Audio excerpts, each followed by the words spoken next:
I am that you have entrusted a duty to me, and that duty includes even critiquing parts of what he has to say.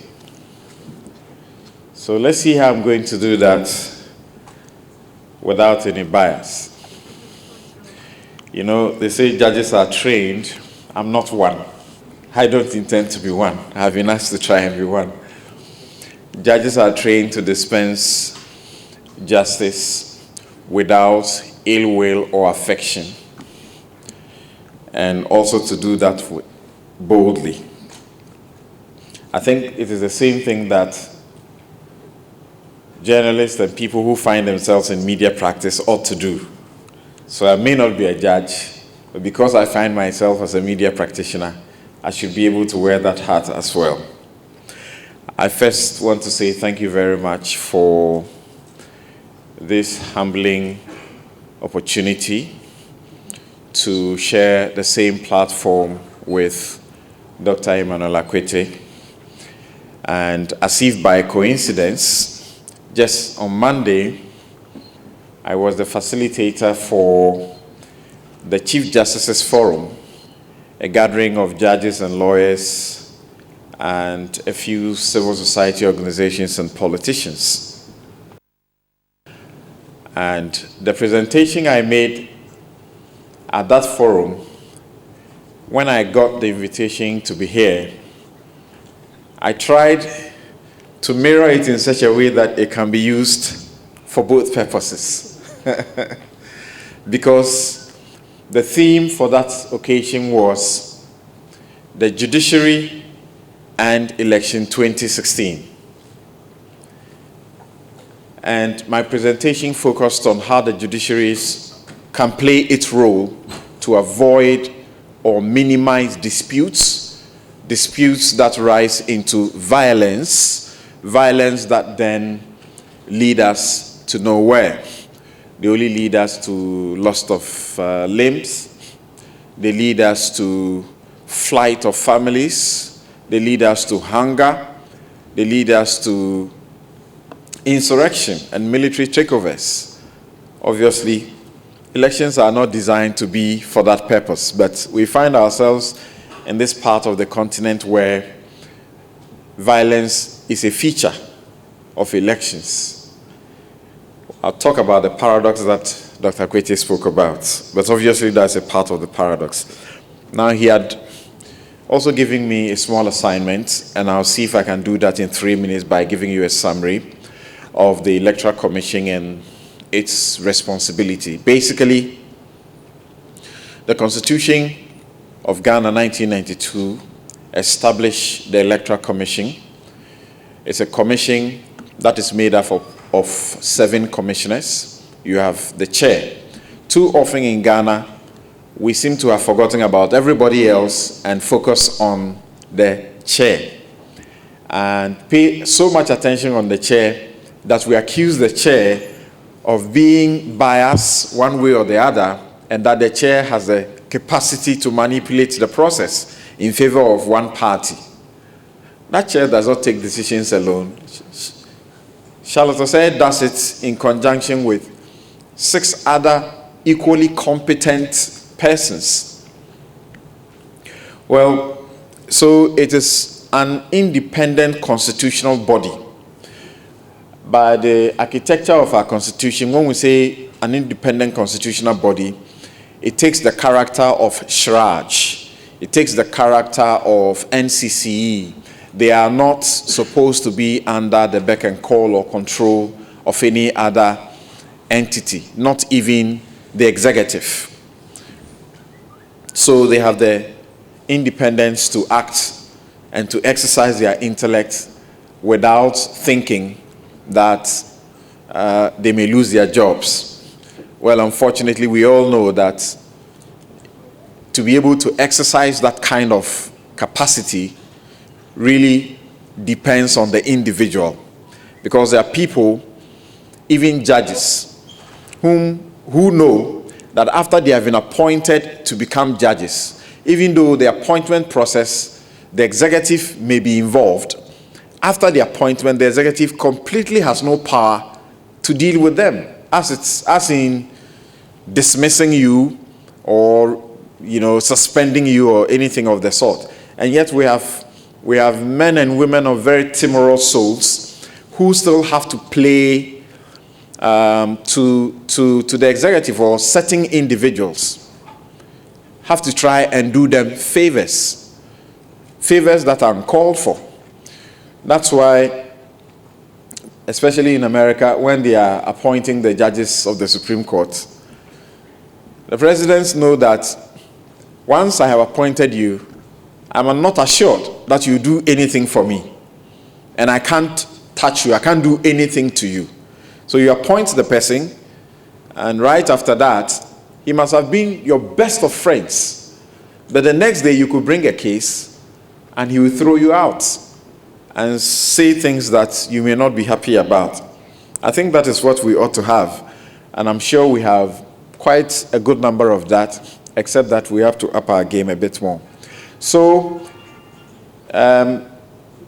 it is assigned two major responsibilities, except that one often comes to play too much, and that has to do with the organization of elections.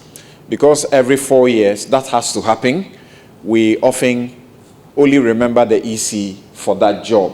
But the Constitution also provides and gives them the power or the job to assist in demarcation of electoral boundaries. Of course, that must go through a parliamentary process, but that is also their job. Now, typically, as we know them, the EC's job will include making the preparations for the elections. And all of these are guided by law. So, to start with this year, they needed the CI 91. The CI 91 is the law that empowers the EC to register people so that they will be given the right to be able to vote.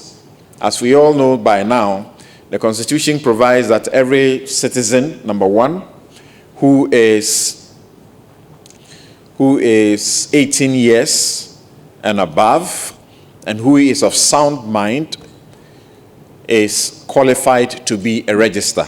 So it's not every citizen who can vote. It's a qualified citizen. And the qualifications are that you are 18 and above, and that you are of sound mind. Unfortunately, however, we don't have a process you have to go through to determine whether you are of sound mind or not.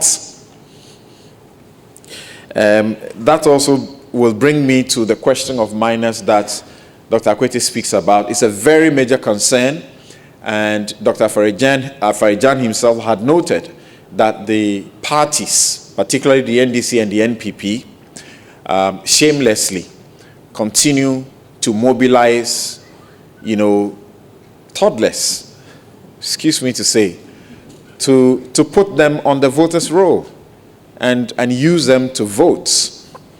That's the extreme we can get. That's very worrying.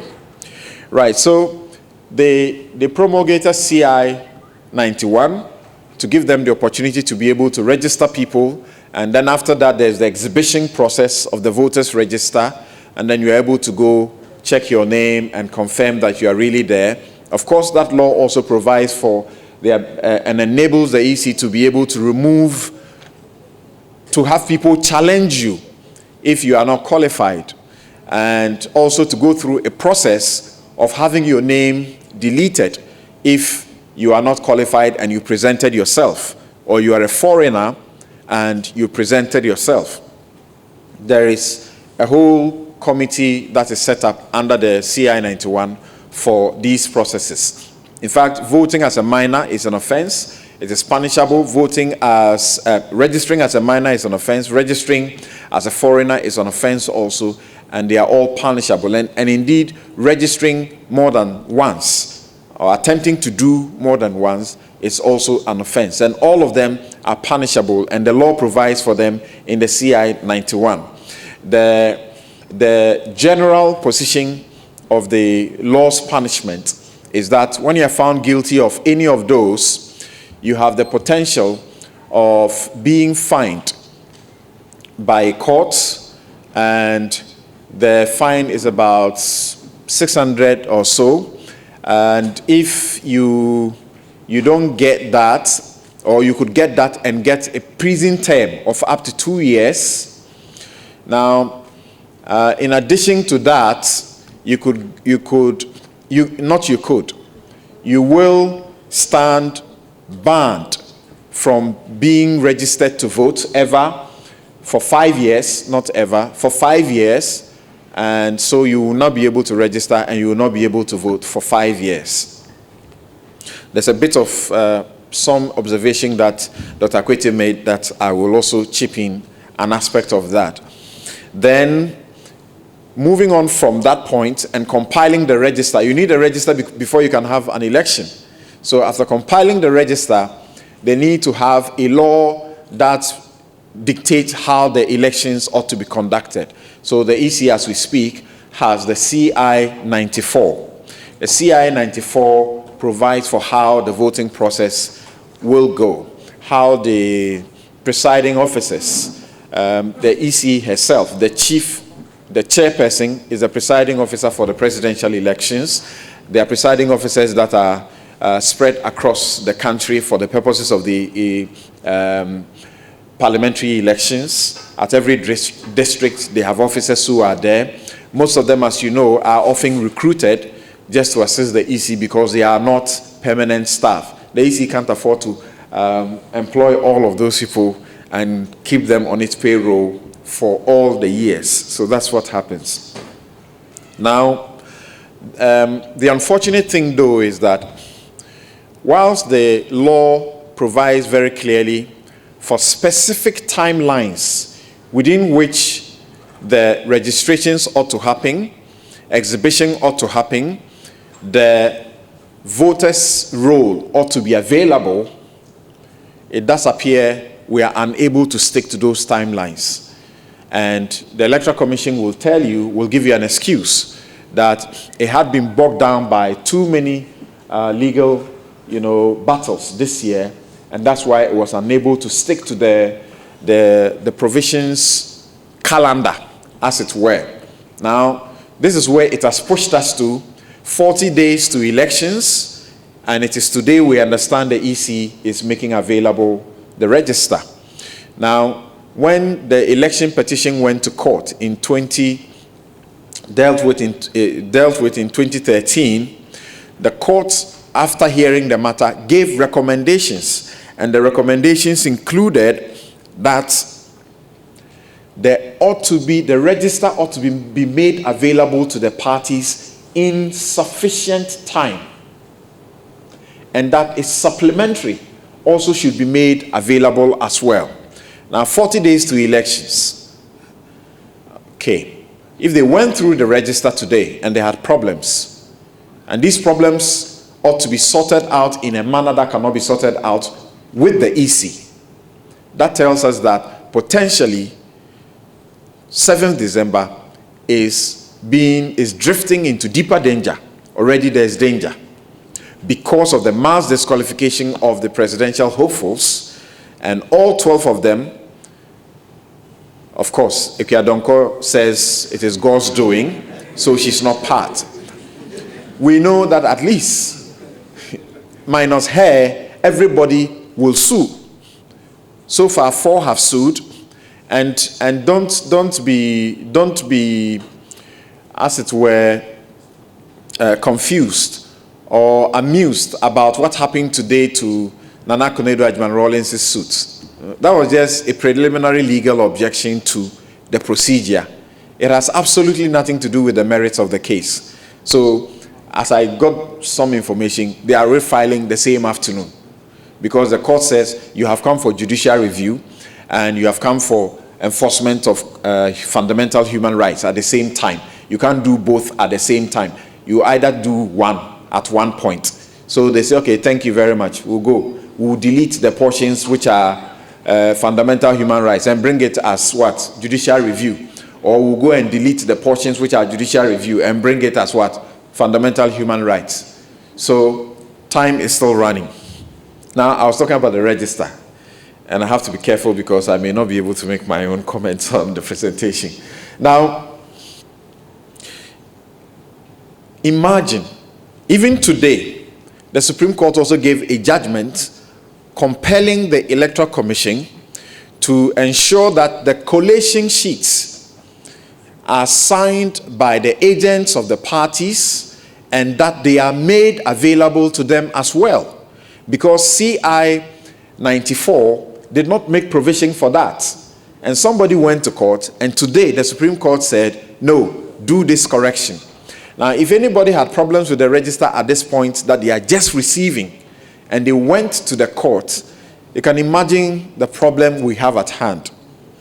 But I am very much assured, because of what the Chief Justice has done, designating 17 courts, 6 only in Accra only, and taxing them to sit from 9 a.m. to 6 p.m. The courts normally would have knocked off by 12, 1 o'clock, would have finished court business and be running to our various chambers. But now they are sitting from 9 a.m. to 6 p.m. So that will also help.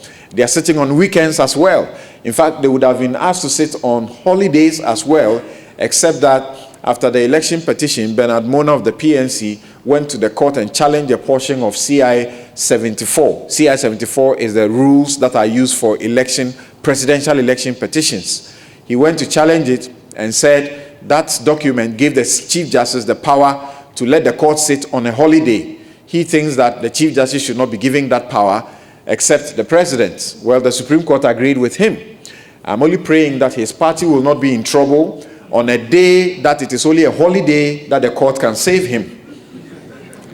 Yes, so I say we ought to be careful about the motivations for what we do, because you may be motivated by something today, and you ought to think about beyond today, what will it be? Right now, his party's candidate is off the ballot paper. If it had to take a holiday to get his party candidate fixed, it will not happen because he did that. Now, so it's okay, we can leave that there. But the point that I needed to make is that we are so late in the day that if the court said provide the register in good time, if the rules you have set for yourself give you, suggest to you that you need to make the electoral roll so early, and yet we are 40 days and that is when we are making it ready, I think we are in trouble. In fact, I don't know what would have happened if Parliament had sanctioned the November date for elections. If Parliament had sanctioned November, then I have no idea. November would not have happened. Okay, now the CI 94 then tells you the officers of the EC, the powers that they have when they are doing the election processes on balloting on election day. If you go there and you are rowdy and you are misbehaving, they have the right to, for example, call the police officers, security officers there to take you away. But that is not supposed to be used in a manner that denies the person their right to vote. It is only to be used sparingly and in a situation where you want to prevent chaos. So it doesn't mean you have been giving a license as an EC officer to just drive people away and perhaps allow yourself to be used by a political party to look at people in their faces and say, you are NDC, get out of the queue. You are misbehaving. No, it doesn't work that way. So I believe that's all about it. And then at the end of the day, when we have voted, they will put everything together and then they will announce to us that this is the person who has won the elections for president and for parliament. So I hope I've done the duty you gave me well somehow. Now I would move to, and I'm timing myself to see if I can do that within 5 minutes, which means 4:45. I should be putting the microphone down. Now, Dr. Akwete raised a number of issues. He spoke about the right to vote. I just told you about the right to vote, that obviously it's not available to every citizen. It's available to qualified citizens. He spoke about the fact that that's from the very beginning of his introduction, that elections are supposed to be opportunity for the citizens to make a choice of selecting the leaders and mandating them. You mandate them to do what? To do your wishes and your will. As we know by now, they are all going around spreading manifestos, and beyond the manifestos, it's becoming the common thing now to say one district, one that. Nana Addo was saying one district, one that. He was getting faulted by the governing party. Now we've heard the president also say one district, one something. Even today we are hearing one district, how many tractors? 10 tractors or so. Yes. So it's a new thing, you know. So whilst that is the purpose of election, don't we find rather strangely that the mandate that we give to the politicians, they don't seem to respect the mandate soon after the elections are over. Because after the elections are over, your view does not count that much, if at all. Your point of view does not count that much, if at all. And I think that is an issue we need to examine, because if we have the right to give you the mandate and to ask you to do things, then you ought to do them in a way that should satisfy us. But some will say, well, you voted on the basis of my manifesto, so I deliver my manifesto. You can't dictate me for me after that. Then, Doc spoke about long periods of campaign and who is financing the parties. In fact, his organization has been very concerned about the campaign periods. What I'm looking forward to is for us all to be able to buy into what IDEC has been talking about for a long time, because it doesn't work that way, that we finish inaugurating a new president on the 7th of January and the political season, campaign season, begins the next day.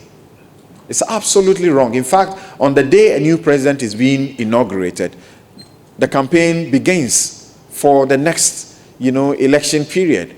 That is completely wrong and ought to be checked. In America last year, the longest campaign they had was less than 190 days. And people were complaining.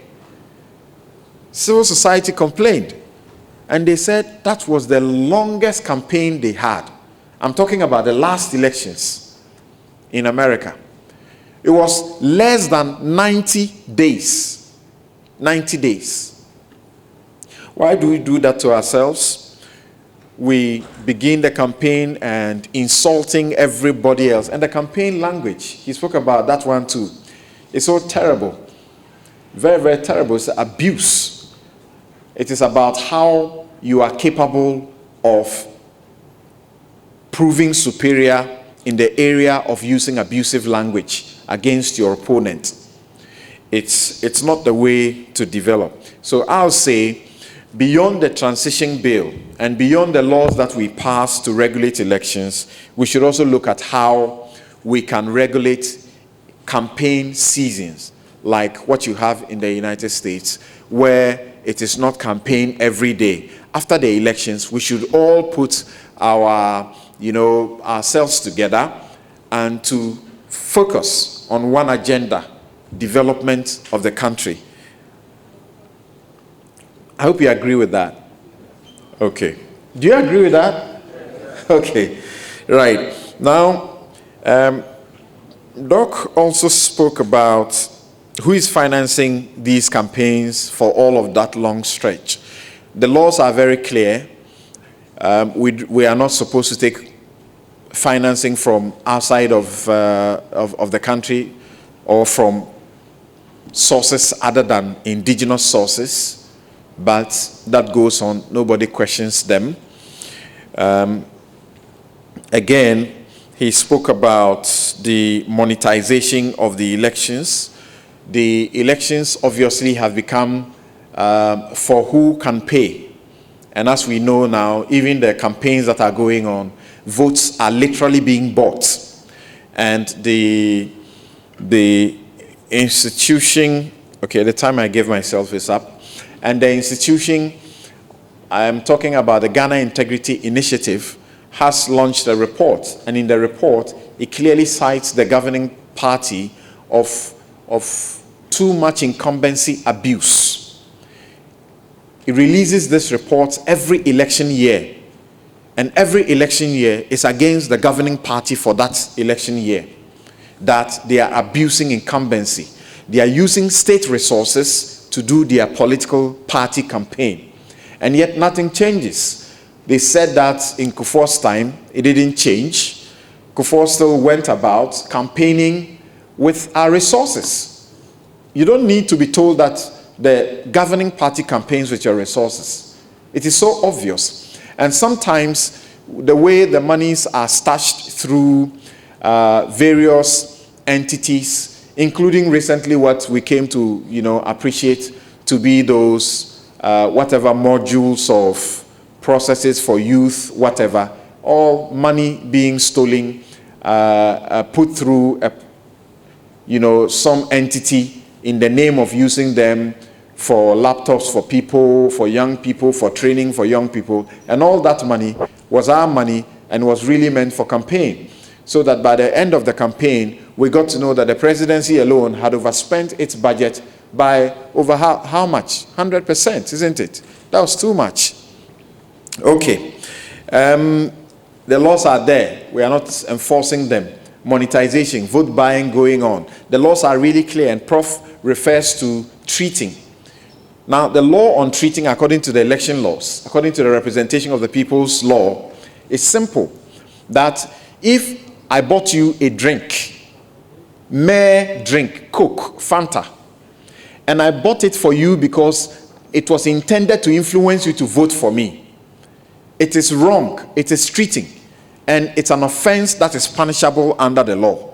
That offense punishment includes you being losing your right to vote for 5 years. But it goes on.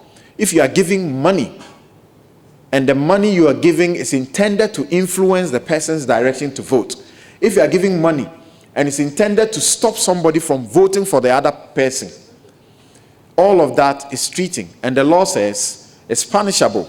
Unfortunately, we are not enforcing these laws. Prof referred rightly to the law that requires that 2/3 the party should have active presence by way of offices and so on in 2/3 of the districts. It's not being enforced. When the minor parties try to live up to it, they only did it when they were supposed to present their budgets. They audited accounts. They did. The major parties did not do, and they went without any punishment. I will end on the note of what I referred to earlier about the shameless, recruitment of minors to register for elections. And that continues to happen. And when you say, for example, in this year, that in 2012 minors registered, and that in 2016 they may have grown into adults, and so that ought to be allowed, that is obviously wrong. At the time they did that, they broke the law. When you break the law and it's a criminal offense, there is no expiry to criminal offense. They ought to suffer the consequences. In any case, if those people had been prosecuted, they would have been banned from voting for the next 5 years. So 2012 to 2016, is it 5 years yet? It is not. So those people cannot be entitled to be allowed to vote. The more we allow that kind of atmosphere, the more we encourage and acquiesce for the wrong things to continue to happen. What happened to continuous registration of voters? And Prof, in that reference, I say, and we all know that the solution is in continuous registration of voters. In any case, the ID system, I'll quote what the Chief Justice had to say in the first Abu Ramadan and Evans Nimako case against the Electoral Commission, in which the court said that the NHIS card was faulty and could not be used as an identity card for registration purposes. The Chief Justice said, and that is what she said, she gave the lead judgment, and she concluded by saying that the need for a credible and reliable multi-purpose national identification system comprising the relevant data and communication infrastructure that would answer to most of our national needs, whether for electoral planning or development or other purposes, is greater than ever before. We think the time has come for appropriate authorities to respond to this. And this was said as far back as 2013, 14. We have not done anything. Everybody has gone to sleep because the politicians have an advantage to get from having the register done in the manner it is being done now. Continuous registration is provided for by the law. CI 91 provides for it, but we don't do it. The previous CIs, which CI 91 came to replace, provided. We are not doing anything about it.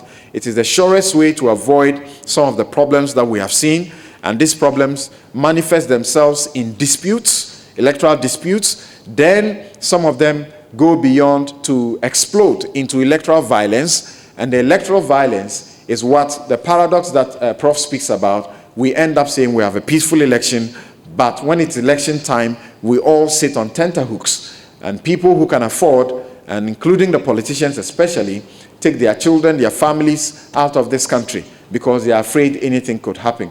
That is not the way to treat the citizens. Don't treat us in a way that we are gripped by fear when it is an election time. An election in which we are voting for a member of parliament for his own personal, private enrichment. Because for most of them, that is the purpose anyway. For most of them, that's the purpose, to get an ex gratia of so much after only 4 years, when a civil servant who has done 40 years in the service gets not up to 10% of what they are taking home. I think that for as long as we don't enforce the laws, and for as long as we don't assure equality in the way we treat some of these matters, we will continue to have elections that are dogged by fear. Fear that is often very palpable, and fear that hangs in a cloud that you can literally touch. We need to move on from this point. Thank you.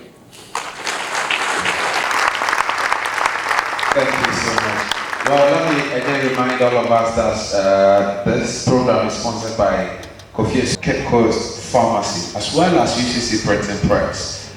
At this point, we are going through here, and then we move on. If you have any question, you can come forward. Subject delivered, you can ask your questions. 3 here, 3 here, and we would move to us. Kindly come forward. You quickly introduce yourself. Microphone, you introduce yourself, and you make your question as brief as of the questions, and after that, you respond to them. Giving a speech, there was something you mentioned about political exclusion. We all know that that is something going on for a long time now. And I want to ask, is it something we should get rid of? Because we know that when a government is in power and there is a position to be filled, and he goes in for his opposition party member, is it cool? Is it fine to do that? Because mostly somebody will do something better for you to get a credit for yourself because he's in the opposition party. Because he also wants his party to be in power. Is it good to include somebody who is competing with you? That is my question. Thank you. Another one here. Dr. Akwete, please, I'd like to know why you visit some polling stations, violence break, you see the police present, they look on to watch the people, they don't act. At times too, you go and report the matter to the police, they don't do anything. So from one point, we have to exercise our civic right by voting. Why should I go and vote at such a fearful venue or circumstance? You see muscle guys, vigilante people coming around. So how can I exercise such a civic responsibility or right in such a fearful way? Is there anything you can share with us? Why the police watch on for us to go through those things? Thank you. So, Lawyer Ayane, please, is it possible for somebody to place an injunction on the December 7th election?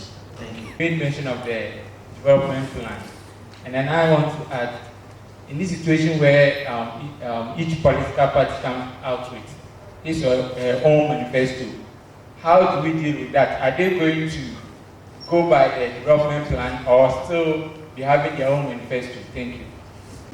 I'm wondering whether I can ask two questions. They are very brief.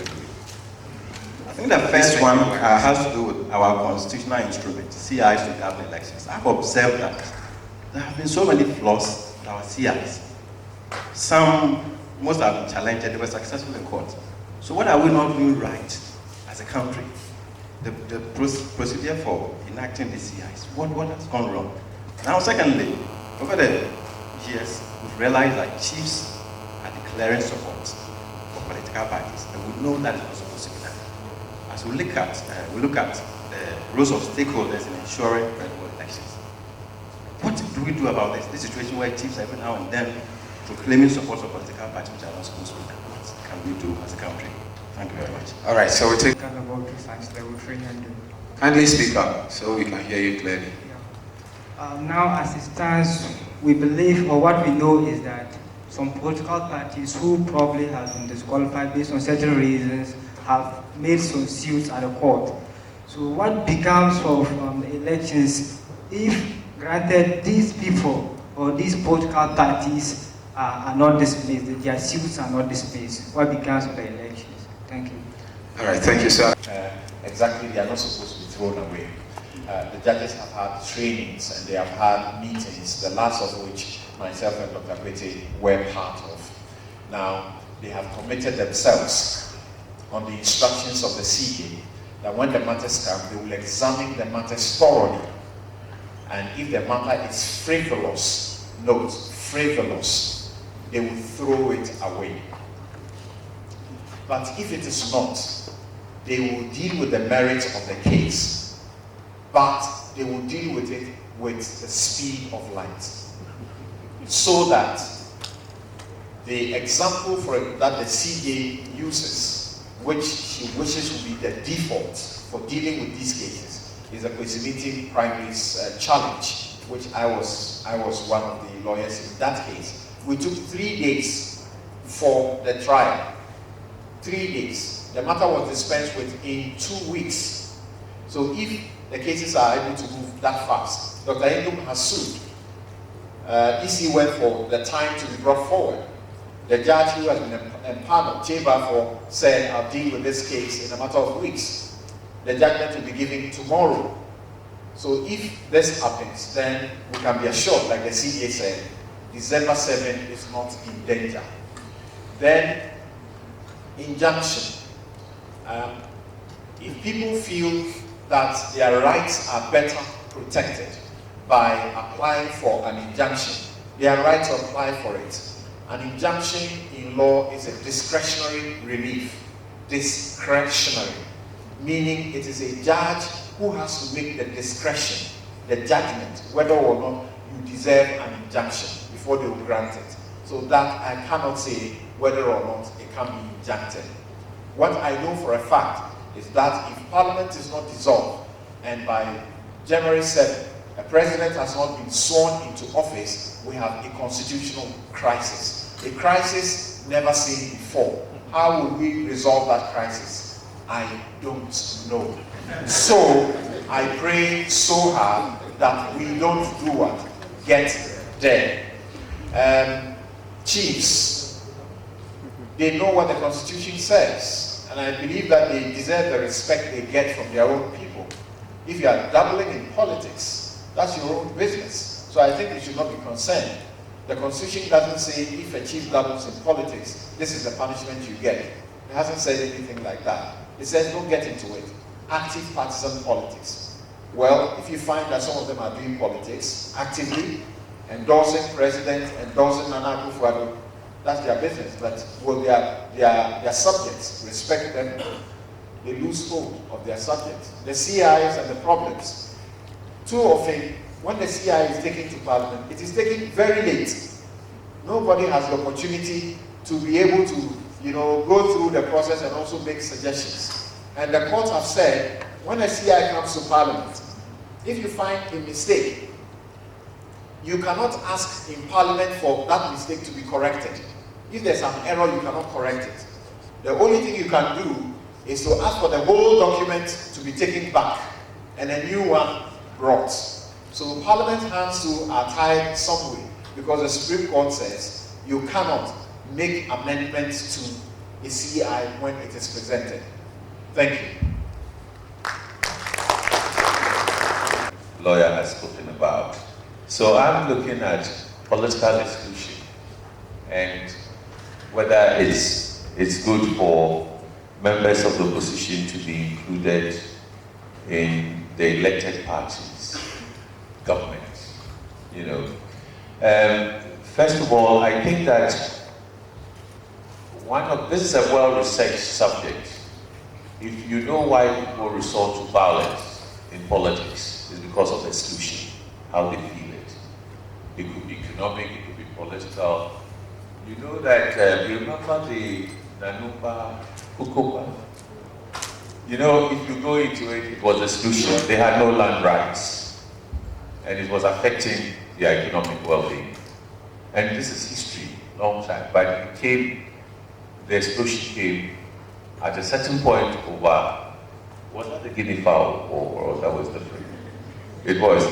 You see, you might see that as guinea fowl. It's not, the guinea fowl was just what ignited it, but it's deep. So when people feel that this is my country, this is my land, I have rights, but we are governed in a way that makes just a small group benefit and get everything, and increasingly we feel discriminated against. There will be a time that they will rise up, whether it's riots or whatever. So political exclusion is not a good thing, just like economic exclusion of any kind. But you know what? Chapter 6 of the Constitution, what we call the Directive Principles of State Policy, says that, has defined about 5 objectives: economic, political, cultural, social, international, and so on.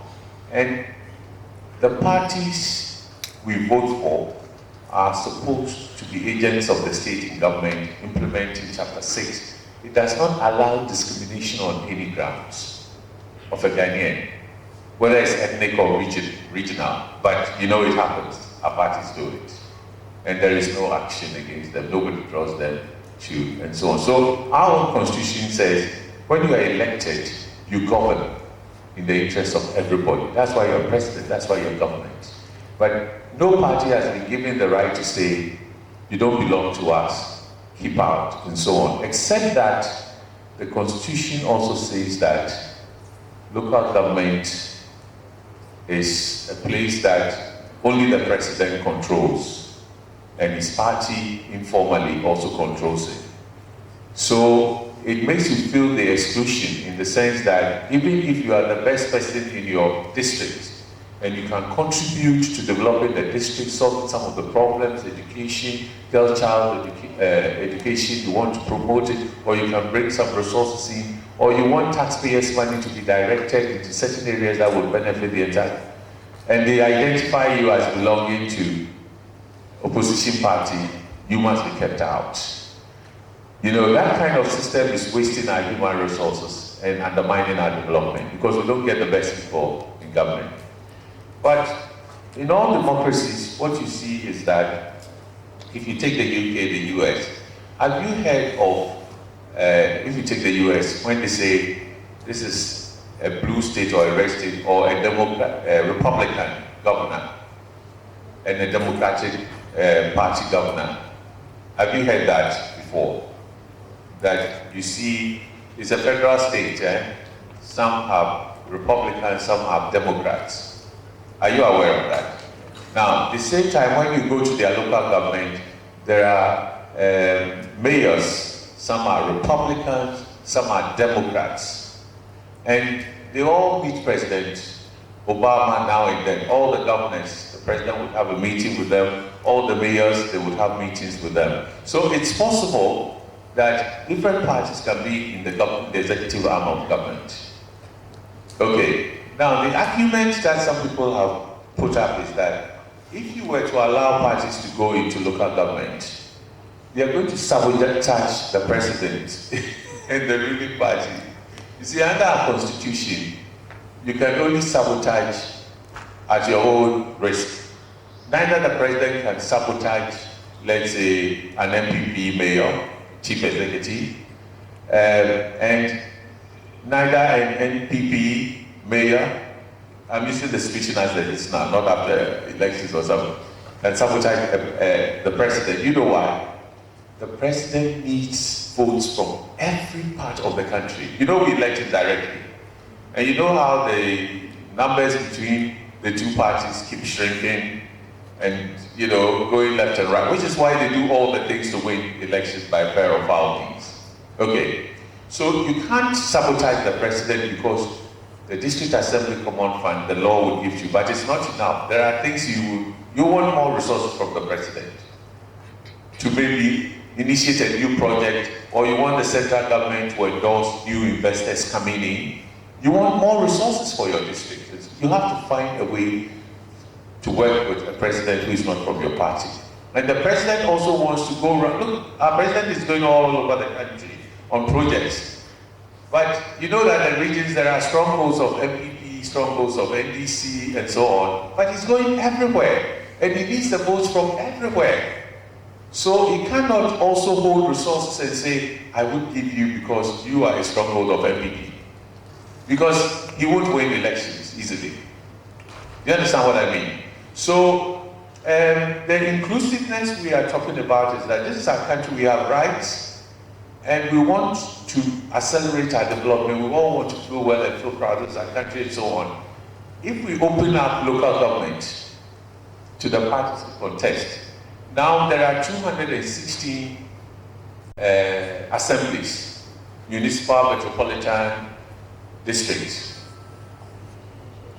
We don't elect parties, okay, into these assemblies. The president appoints them. And the president cannot say he knows all the 216 people he appoints. They come from parties. And they come from patrons. We don't even know those who put the candidates forward. But you've seen how in some districts, when he has appointed some people, some others protest of his own party. Say we don't like them and so on. It is the hub of the corruption we are living with. The people controlling the districts, we don't know them. They are not accountable to the people. Sometimes the money doesn't even get to the districts to pay for the schools or finance the schools and the hospitals. So it's a very serious thing. Okay. So what I think that if we want more development, let's open up local government. 216 districts, if you put it to elections now, because it's part of the executive, the voters would redistribute the seats. In Ashanti region, you will find NDC, you will find MPP chief executive, you would find CPP, PNC, EPP. I'm not sure about the Kiadongo, but you will get, you see, there will be a mixture, and they are going to govern together from the region. They have regional plans, they have to work with the president has to work with them. It will bring the temperature on the presidential elections down, because now the only post that we are allowed to compete for on political party basis is the presidency. That is why the temperature is high. If your candidate doesn't win, you may wait 4 years, 8 years, 12 years, 16 years.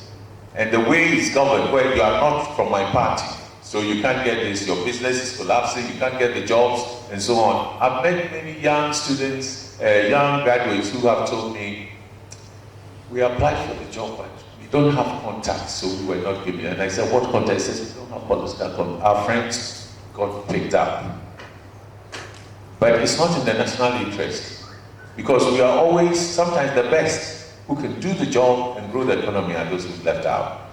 So we need to look at the system to change the politics so that it is not the president inviting you or appointing you to a district because some powerful man tells you, hey, go there and the contract, give it to us. No, it is the voters who must determine who they want to be chief executives. And the laws must change so that those people from different parties and the president are able to serve the interests of everybody. That's what you call inclusive government. It's not controlled by the president. Neither is the president controlled by the district, but the laws. And if we get there, it's also called devolution. More powers will be given to the districts. The pressure that we are putting on MPs, because they have to pay school fees, marriage fees. Sorry. They have to pay for everything. When the MPs, you ask them the problem they have, nobody goes to the DCEs. Because you don't know them, you don't elect them. Every pressure is on the MPs because you elected them, you know you are giving them power to solve your problems. The day we start electing DCEs, and we know that more money is coming into the district, you would hold them accountable like it, and they will depend on you for your votes. It's going to change the dynamics of the development in our country. And so, yes, it's good to have fears, but the system as designed, you can't sabotage the president. The president can't sabotage you. Yes, they will try, but the president needs votes from everywhere. And so this is one of the things that I think we need to look at. The police not acting, you know, as I sit here, I have some big police officers here. I think maybe I'll ask the Vice Chancellor if he would kindly ask them to assist us answer this question. And my last one is, you know, the 40-year plan. You asked a very good question. Individual parties have their manifestos. So how can they also, you know, implement the 40-year plan? What is happening is that the NDPC, you know, it's an independent institution, has talked to all the parties, the chiefs, almost everybody has been consulted.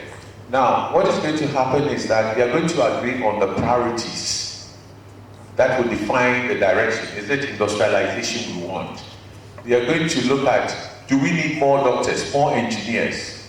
We are going to look at what jobs do the young people want, and so on. And they are going to prioritize them and how they will be achieved so that Ghana is transformed over 40 years. But the plans are going to be implemented every 4 years. So NDC, at the moment, they look at the party manifestos and they take those ideas that are common to all the parties. They are different, but when you take MPP and NDC, you'll find that there is a lot in their current manifestos that are similar. You can't even tell the difference between them in certain areas. That is the truth. I mean, please, as students and researchers, take the manifestos and analyze them. And you ask yourself, what is really the difference between the two parties?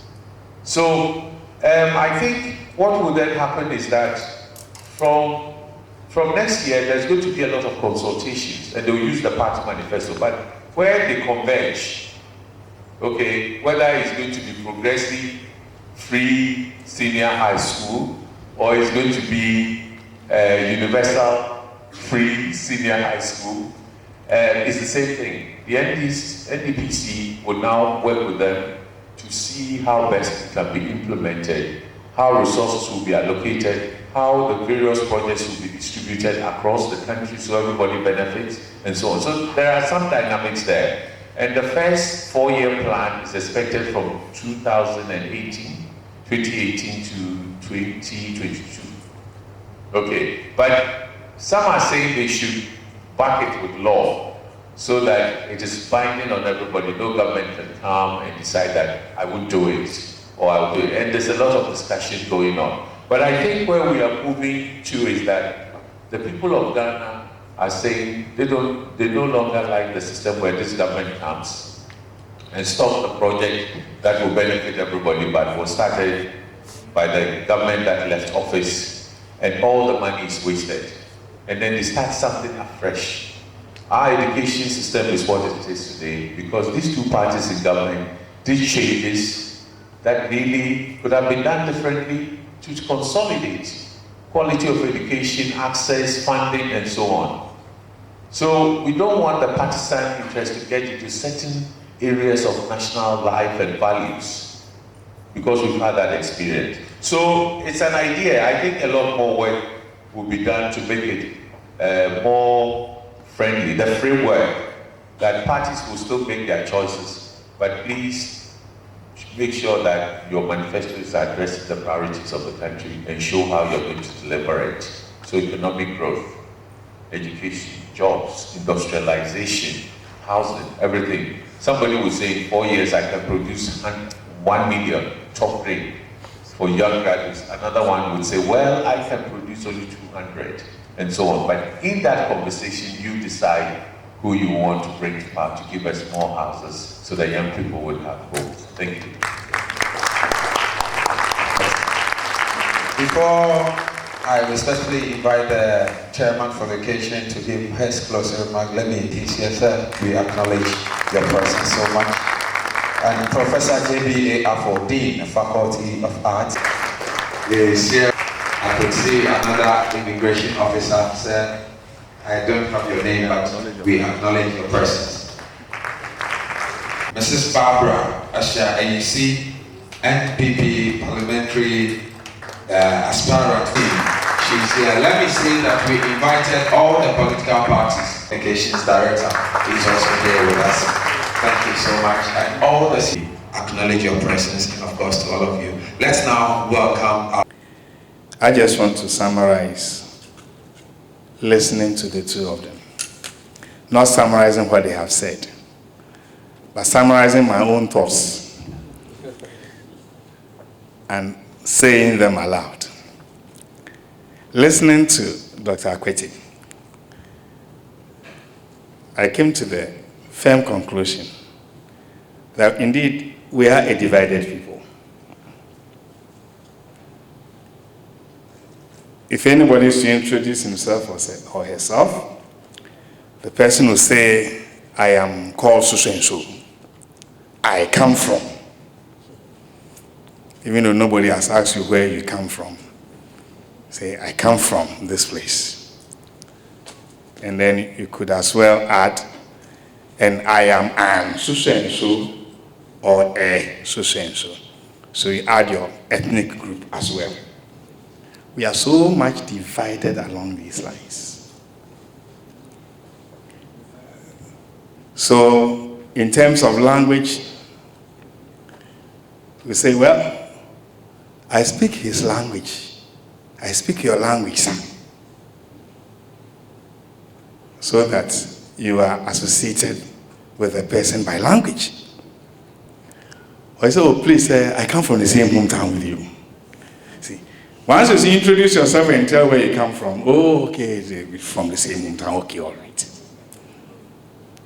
Or you say, I came from the same ethnic group. Probably it is the same school. I come from the same school with you. So even whether you're an old boy or old girl, you have a certain affinity to somebody just because of that. So we are divided. Indeed. Or please, we are in the same party. We are in the same party. So since we are as a party colleague, if we are divided like this, and party politics also come in to divide us, then we get so divided that along whichever path you take us, we are not the same people. That is why in the 70s we kept insisting one nation, one people, one destiny. We had to learn that by heart. Every day we had to recite it so that we'll do away with these differences. But it's never worked. These days we don't even say that again because we know that probably we are not. We live in a country where many people cannot read and write. We're talking about manifestos. The party's manifesto. More than half of the population can't read and write anything in English. The manifesto is written in English. So definitely, if people stand on platforms and they are talking, majority of the people in the country don't know whether they are talking about the manifesto, which they cannot read, or it is just a wish list they are giving, or they're giving promises, or probably apologies of failure and promising to do the right thing the next time.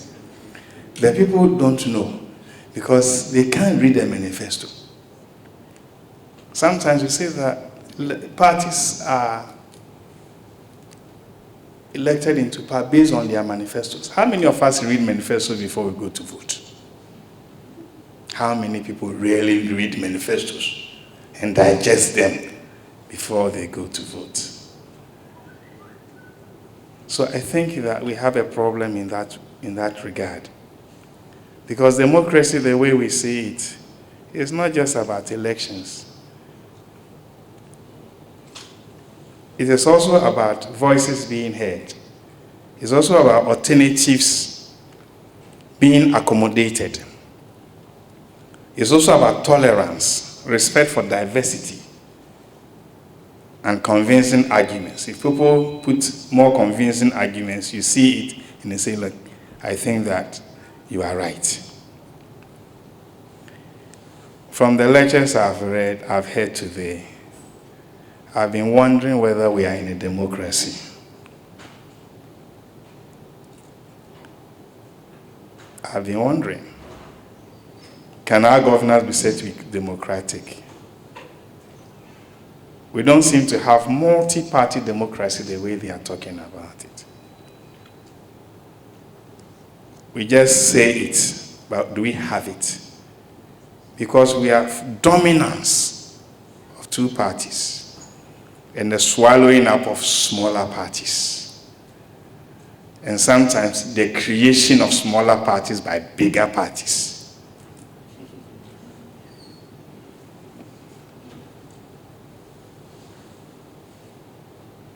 Last but one, I think that for us to have anything called credible, as I listen to them, credible elections, it simply means that, as is written there, it should be free, it should be fair, it should be transparent, and violence-free.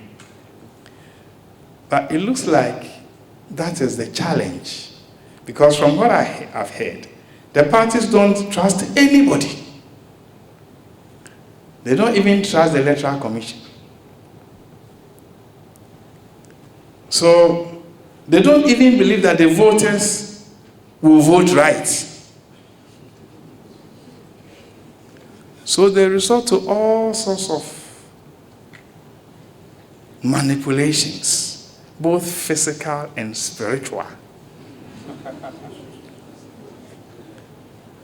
Vote buying. They buy the vote so that they know the vote is in their hands. And it will make you swear so that the gods will deal with you. If you go to the ballot box and you go into the cage and you don't vote according to what you have promised, the gods will see it.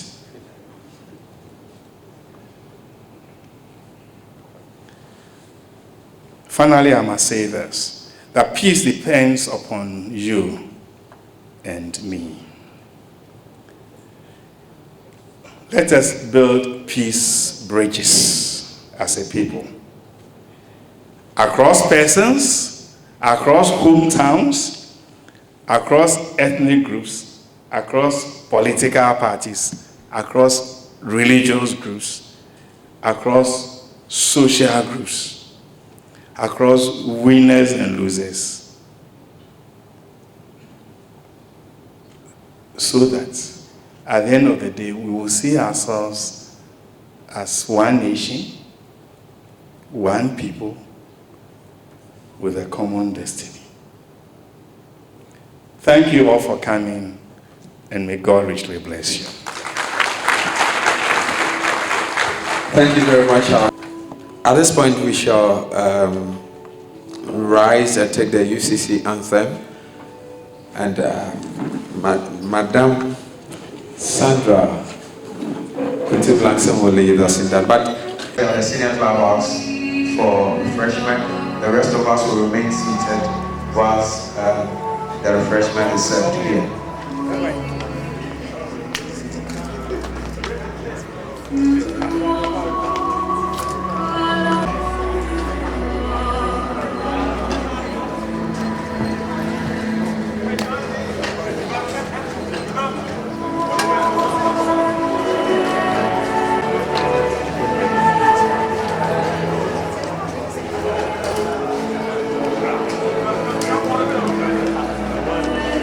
So take me out.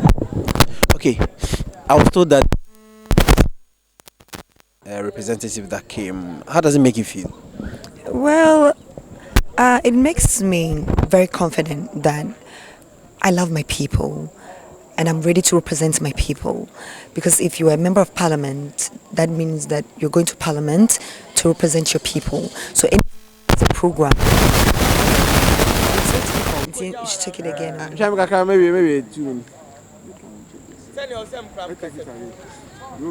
Yeah, okay. So, as I was saying, you are the only political party representative that came. How does it make you feel? Thank you very much. Please allow me to introduce myself. I'm Barbara Asha AC, the parliamentary candidate for Cape Coast North.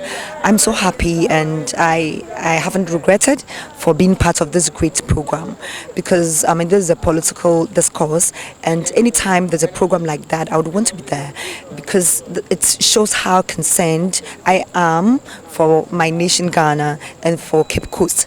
This program is happening in my constituency, that is Cape Coast North, and there's no way such a huge program is going on and I'll sit back, looking on. So it makes me proud, and it also tells my story that I'm ready for my people. I want to be in parliament to represent my people, and so anything that goes on in Cape Coast North, I try very hard to be present.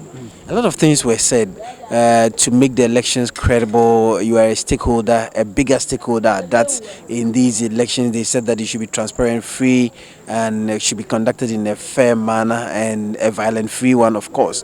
What did you take out of this program? Well, I think our speakers did well. They hit the nail right on the head. But we say all these things. We would talk about such things that we want free and fair. But it's not as easy as we say, It takes a lot of discipline. And I wish that I am part of it. I'm a stakeholder.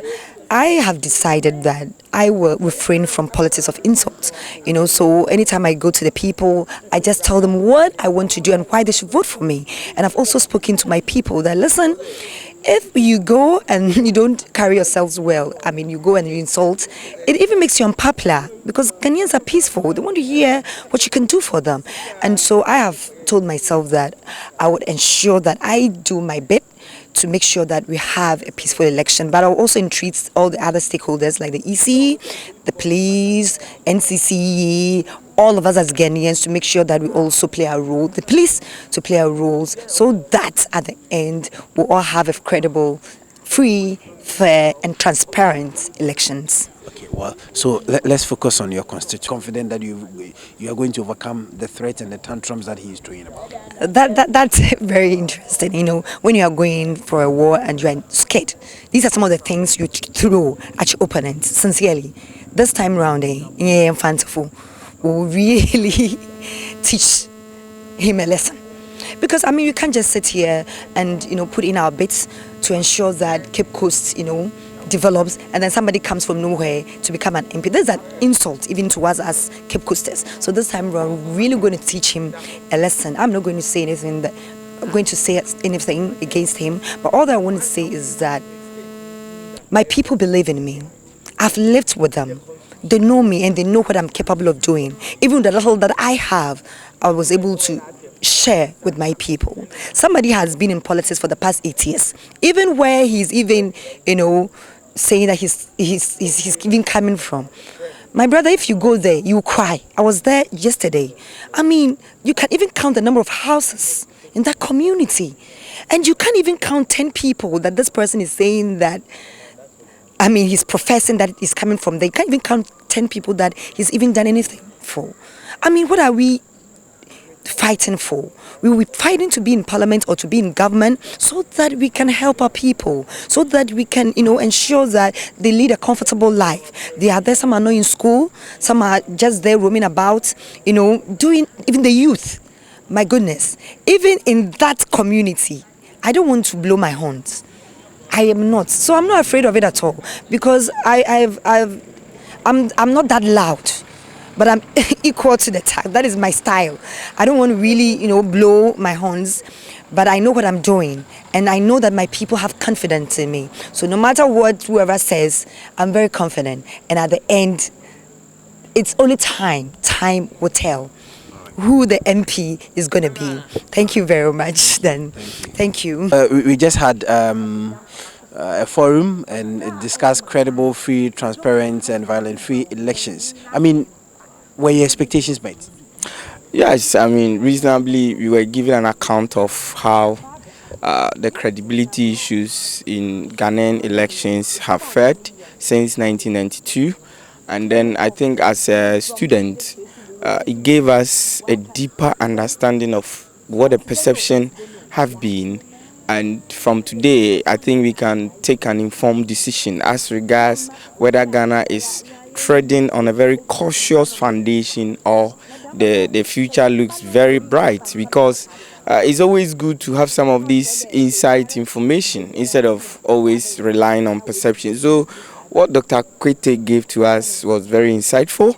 And then the other side of Samson Ladi giving us the legal issues involved, citing the most recent decision by the Supreme Court today, compelling the EC to grant to candidates collation forms assigned by agents and then the returning officer at the constituency, and just opposing that with the trend of legal discourse as we see, even though there's some few days to elections. I think it was a good session. It was a very good session.